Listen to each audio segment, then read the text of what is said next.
Sir, വീണ്ടും ഫത്വയായിട്ട് ഇറങ്ങിയിട്ടുണ്ട് Iran. നമുക്കറിയാം, രണ്ടാഴ്ച മുന്നേ ഒരു ഫത്വ പ്രഖ്യാപിച്ചിരുന്നു. നെതന്യാഹു കടലിൽ താഴ്ത്തും, ട്രംപ് ഒളിച്ചോടും എന്നൊക്കെ പറഞ്ഞ് ഇവന്മാരൊന്ന് പറഞ്ഞത്. ട്രംപ് ഒളിവിൽ പോകും എന്നൊക്കെ പറഞ്ഞ് വൻ ഭീഷണിയായിരുന്നു. പക്ഷെ ഇപ്പൊ വീണ്ടും ട്രംപിനെ തീർക്കും എന്ന് പറഞ്ഞ് തന്നെയാണ് ഇറാനിലെ ഒരു മതപുരോഹിതനോ ആരോ ഇറങ്ങിയിട്ടുണ്ട്. ഇപ്പോൾ വീണ്ടും ഖമനയുടെ വിശ്വസ്തനാണെന്നൊക്കെ പറയുന്നു. എന്തായാലും ഇവര് ഈ ഇങ്ങനെ ഇത് നമുക്കൊരു വീമ്പിളക്കലായിട്ട് മാത്രമേ കാണാൻ പറ്റുള്ളായിരുന്നു. പക്ഷെ ഇവർക്കൊരു പ്രശ്നമുണ്ട്. ഇവർ ഈ ഫത്വ എന്ന് പറയുമ്പോൾ ആഗോള മുസ്ലിങ്ങൾക്കാണ് ഇത് പറയുന്നത്. അമേരിക്കയിലുള്ള മുസ്ലിങ്ങൾക്ക് കൂടി ഇത് ആർക്ക് വേണോ ഇത് ഏറ്റെടുത്ത് നടപ്പിലാക്കാമെന്നുള്ള കാര്യമുണ്ട്. ഒരു ചാവേറായിട്ട് വന്ന് ചെന്നങ്ങ് കയറി കൊടുത്താൽ മതിയല്ലോ. അപ്പം ട്രംപിനെ തീർക്കുമെന്ന് ഈ പറയുന്ന ഈ വീമ്പിളക്ക് ഇതിന് വെറും ഒരു വീമ്പായിട്ട് കാണണോ, അതോ അതല്ല ഇത് ഒരു ഒരു ഒരു ആസൂത്രിതമായിട്ടുള്ളൊരു പദ്ധതി ഇവർ ഒരുക്കുന്നുണ്ടോ ട്രംപിനെ തീർക്കാനായിട്ട്? വിജയ് പറഞ്ഞതുപോലെ നിസ്സാരമായിട്ട് കാണാൻ പറ്റത്തില്ല. കാരണം യുദ്ധം, അല്ലെങ്കിൽ ഈ പറയുന്ന രണ്ട് രാജ്യങ്ങൾ തമ്മിൽ യുദ്ധം നടന്നുകൊണ്ടിരിക്കുന്നു, അല്ലെങ്കിൽ വെടിനിർത്തൽ പ്രഖ്യാപിക്കുന്നു. അതിനുശേഷം വിജയ് പറഞ്ഞ ഇപ്പൊ ഫത്വ അല്ല, പ്രത്യേകിച്ച് ആദ്യം ഒരു ഫത്വ വന്നു. ഫത്വ എന്ന് പറഞ്ഞാൽ ദൈവത്തിനെതിരെ യുദ്ധം ചെയ്യുന്ന രണ്ട് രാജ്യങ്ങൾ, അതിന് നേതൃത്വം കൊടുക്കുന്നത് ഒന്ന് ട്രംപ് അല്ലെങ്കിൽ ഒന്ന് നെതന്യാഹു.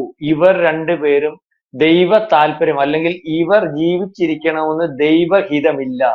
ഇത് ഫത്വയാണ്. അതായത് ഈ ഫത്വ എന്ന് പറഞ്ഞാൽ ഇത് ദൈവത്തിന്റെ ഭാഗം നിന്ന് സംസാരിക്കുന്നു എന്ന് വേണം കരുതാൻ. അപ്പൊ ദൈവം സംസാരിക്കുന്നു എന്നാണ്. ദൈവത്തിന് ഇപ്പൊ നേരത്തെ സംസാരിക്കാൻ പറ്റത്തില്ല, ആ ദൈവം സംസാരിക്കും. അപ്പൊ ദൈവം സംസാരിക്കുന്ന കാര്യം, ദൈവത്തിന് ആഗ്രഹിക്കുന്ന കാര്യം ദൈവത്തിന് വേണ്ടപ്പെട്ടവരായിട്ട് നിൽക്കുന്നവർ നടത്തി കൊടുക്കണം. അതിന്റെ അർത്ഥം എന്തുവാ? അപ്പൊ ഇവരെ രണ്ടുപേരെയും കാച്ചു കളയണം. ഇവരെ രണ്ടുപേരെയും കാച്ചാൻ പറ്റത്തില്ലെങ്കിൽ ഇവരുടെ ഭാഗമായിട്ട് നിൽക്കുന്നവരെ ആക്രമിക്കണം. അതുകൊണ്ടാണ് അന്ന് പറഞ്ഞത്, അതിനുശേഷം വന്ന പ്രതിഷേധങ്ങളൊക്കെ ചർച്ചയായത്. അല്ലെങ്കിൽ അത് ആദ്യം അവർ നമ്മൾ പറഞ്ഞ ചർച്ചയാകുമ്പോൾ യൂതൻ, പിന്നെ ക്രിസ്ത്യാനി, പിന്നെ ഇവന്മാർ രണ്ടും ഇല്ലാത്തടത്ത് ഹിന്ദു ഒക്കെ ആവും. ഇപ്പൊ ഈ വന്നിരിക്കുന്നത് പറഞ്ഞ ഖമേനിയുടെ വിശ്വസ്തൻ, അല്ലെങ്കിൽ അത്തരത്തിൽ വേണ്ടപ്പെട്ട ഒരാൾ. അയാളുടെ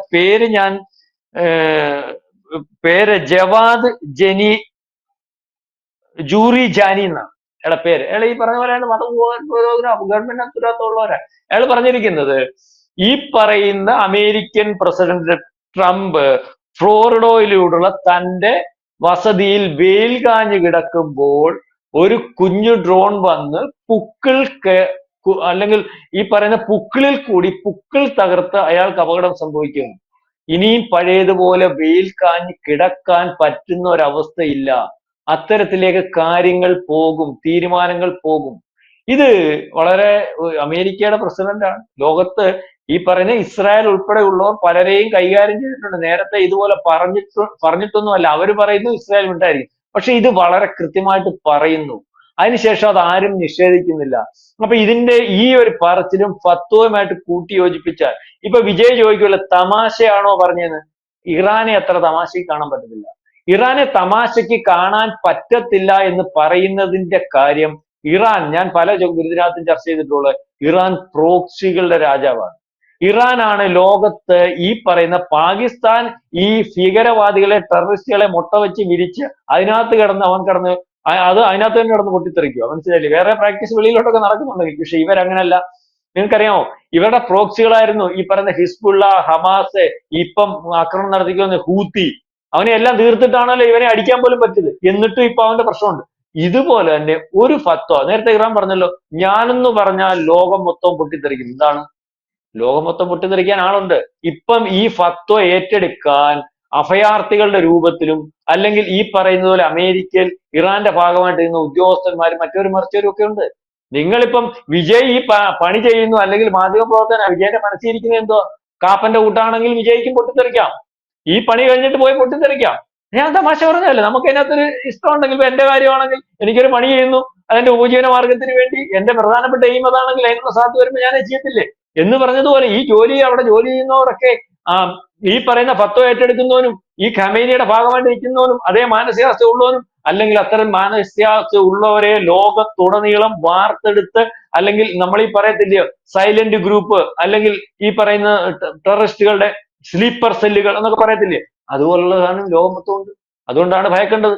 എവിടെ എപ്പോ പൊട്ടിത്തെറിക്കും, ആരാണ് എന്താണ് അറിയാൻ പറ്റാത്തോളം ഉണ്ട്.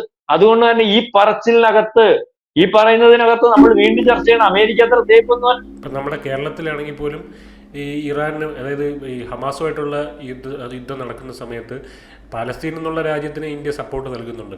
ഈ ഹമാസ് എന്ന് പറഞ്ഞ തീവ്രവാദികൾക്ക് പരസ്യമായിട്ടുള്ള അനുകൂലം നൽകുന്ന ഇവിടെ തീവ്രവാദികൾ തന്നെ വിളിക്കണവരെ തീവ്രവാദികളെ നമുക്കിവിടെ കേരളത്തിൽ കാണാൻ പറ്റും. നമ്മുടെ കേരള സർവകലാശാലയിൽ തന്നെ ഉണ്ട് അവരുടെ. പിന്നെ ഈ പറയുന്ന ഇറാൻ ആയിട്ടുള്ള യുദ്ധം നടക്കുമ്പോൾ ഇറാനെ പരസ്യമായിട്ട് അനുകൂലിക്കുന്ന നമ്മുടെ കേരളത്തിൽ കാണാൻ പറ്റും. അപ്പോൾ സാറി പറഞ്ഞ് ഈ പൊട്ടിത്തെറിക്കാൻ വേണ്ടി ഇപ്പോൾ അവർക്ക് കേരളത്തിൽ പൊട്ടിത്തെറിക്കണമെന്ന് ഖമനേയി വിചാരിച്ചാലും നടക്കും ഇല്ലേ? 100% 100% നടക്കും. എന്ന് വെച്ചാൽ ഞാനിതാ പറഞ്ഞ അവരുടെ പ്രോക്സി ലോകം മൊത്തമുണ്ട് ഇവിടെ. പിന്നെ ഇവന്മാർക്ക് ഇവിടെ നടക്കും. ഇവന്മാരെ വിജയ് പറഞ്ഞല്ലോ, അവന്മാര് പറയുന്നത് അവന്മാര് പറയുന്നത് തന്നെയല്ലേ ദീപ്യം പറയുന്നത്, വി ഡി സതീശൻ പറയുന്നത് അവന്മാരുടെ വോട്ടിന് വേണ്ടി. അതെന്താ പറയാത്ത പറഞ്ഞെന്തോ ജമാഅത്തെ ഇസ്ലാമിയുടെ പരസ്യമായിട്ട് പുള്ളിയല്ലേ കഴിഞ്ഞ പ്രാവശ്യം ജമാഅത്തെ ഇസ്ലാമിയുടെ സംസ്ഥാന പ്രസിഡന്റ് ആയത്. അവരതൊക്കെ നിർത്തിയെന്ന്. കാരണം മതരാഷ്ട്രം പറഞ്ഞോന്ന് ലോകം മൊത്തം പറഞ്ഞിരിക്കുന്ന ഭരണഘടന എടുത്ത് ആരുടെ ചോദിച്ചു പറഞ്ഞു അവരൊക്കെ നിർത്തിയെന്ന്. പുള്ളി അതിന്റെ സംസ്ഥാന പ്രസിഡന്റായി. അപ്പൊ അതാണ് ഇവിടുത്തെ രാഷ്ട്രീയം. അപ്പൊ ഇതുപോലെ ഈ പ്രോക്സികളുണ്ട്. ഞാൻ ഈ പറയുന്ന പ്രോക്സികളെ അതേ രീതിയിൽ ഓപ്പറേറ്റ് ചെയ്തിട്ടുണ്ട് അവർ പരസ്യമായിട്ട്. അതുകൊണ്ട് പറഞ്ഞിട്ടുണ്ട്. അപ്പൊ ഇറാനി പറഞ്ഞ കാര്യം നിസ്സാരമായിട്ട് കാണണ്ട. അമേരിക്ക നമ്മൾ ഈ പറയുന്നത് പോലെ അമേരിക്കൻ പ്രസിഡന്റ് കൊടുത്ത സെക്യൂരിറ്റി അല്ലെങ്കിൽ അമേരിക്കൻ പ്രസിഡന്റ് കൊടുക്കുന്ന സെക്യൂരിറ്റി ഇന്ത്യയിലും ചൈനയിലും അല്ലെങ്കിൽ മറ്റു രാജ്യങ്ങൾക്ക് ഉള്ളതിനെക്കാട്ടിലൊക്കെ മുന്തിയതാണ്. അപ്പം അതിന് സാധ്യത കുറവാണ്. പക്ഷെ അമേരിക്കൻ പ്രസിഡന്റുമാർ മരിച്ചിട്ടുണ്ടല്ലോ വിജയ്. ഈ പറഞ്ഞതുപോലെ ഇയാൾ മത്സരിക്കുന്ന സമയത്ത് ഇയാളെ 3 വട്ടം കൊല്ലാൻ ശ്രമിച്ചല്ലോ. അമേരിക്കൻ പ്രസിഡന്റായിട്ട് മത്സരിക്കാൻ നിന്ന ഡൊണാൾഡ് ട്രംപിനെ 3 വട്ടം ആരാ കൊല്ലാൻ ശ്രമിച്ചത്? അതിന്റെ രഹസ്യാന്വേഷണ റിപ്പോർട്ട് എന്താണെന്ന് അറിയാവോ? അതിന്റെ പുറകിൽ വന്നത് ഇയാൾ പ്രസിഡന്റ് ആവണ്ടെന്ന് തീരുമാനിച്ച ഇറാനാണ് കൊട്ടേഷൻ കൊടുത്തിരുന്നത്. ആ രീതിയിൽ നിൽക്കുക കാര്യങ്ങൾ. അപ്പൊ ഇത് ഇങ്ങനെ പറയണമെങ്കിൽ അത് നമ്മൾ നിസ്സാരമായിട്ട് കാണണ്ട. അവന്റെ വേൾഡ് ട്രേഡ് സെന്റർ കൊണ്ട് അടിച്ചു കളഞ്ഞതാ ഏറ്റവും വലിയ സെക്യൂരിറ്റി ഉള്ളിടത്ത്. ഇപ്പോഴും അവിടെ വേണമെന്ന് പറഞ്ഞാൽ കഴിഞ്ഞ കുറച്ച് ദിവസങ്ങളായിട്ട് നമ്മൾ പരിശോധിക്കേണ്ട കാര്യമുണ്ട്. അവിടെ എവിടെയൊക്കെ എങ്ങനെ പൊട്ടിത്തെറി നടന്ന് വണ്ടി ഇടിച്ചു കയറ്റിയതെങ്ങനെ അവന്റെ പൗരന്മാരല്ലേ ഇതെല്ലാം ചെയ്ത്. അപ്പൊ ആ പൗരന്മാർക്ക് അകത്ത് ഇവർ കയറിയുണ്ടല്ലോ. അപ്പൊ ഇത് നിസ്സാരമായിട്ട് നാളെ നിന്റെ പുക്കിളിൽ കൂടി ഒരു ചെറിയ ഡ്രോൺ കയറി ഇറങ്ങി പോകും നിന്നെ കാച്ചും എന്ന് പറയുന്നത് നിസ്സാരമായിട്ട് നമ്മൾ ചിരിച്ചുകൊണ്ട് കളയണ്ട. സംഭവിച്ചുകൂടായില്ല. അതേ രീതിയിലേക്കുള്ള പ്രോക്സികളുടെ രാജാവാണ്. ലോകം മൊത്തവും കാര്യങ്ങൾ ഓപ്പറേറ്റ് ചെയ്യാൻ സാധിക്കുന്നതാണ് ഇറാൻ. അതുകൊണ്ടാണ് അവർ ഫത്വയും പുറപ്പെടുവിച്ചത്, ഞങ്ങൾ യുദ്ധം. ആ ഫത്വ എന്ന് പറഞ്ഞാൽ ഇറാൻ ഇതുവരെ ചെയ്തത് അല്ല യുദ്ധം തുടങ്ങിയെന്ന് തന്നെയാണ്. ഇത് നിൽക്കത്തില്ലല്ലോ ഫത്വ, അറിയാമല്ലോ. അതിനു മുമ്പ് ഒരു ഫത്വ ഒരു പുസ്തകം ഇറക്കിയതിന്റെ സാത്താൻ വേസിസ് എന്ന് പറയുന്ന പുസ്തകത്തിന്റെ അറിയാമല്ലോ. അതിന്റെ ഇതുവരെ നിന്നിട്ടില്ലല്ലോ. അവൻ ഇപ്പോഴും ഒളിവിലാണല്ലോ. അവന്റെ ഒരു കണ്ണ് നഷ്ടപ്പെട്ടല്ലോ. അപ്പം ഇത് നിസ്സാരമല്ല. പിന്നെ സൽമാൻ റുഷ്ദി അല്ലേ? അതെ. അത് കഴിഞ്ഞ ന്യൂയോർക്കില് 2023 അദ്ദേഹത്തിന്റെ കണ്ണെടുത്തു. അവർ ഇത്രയും വർഷം കാത്തിരുന്നു. 89 ഫത്വ. അതെയോ.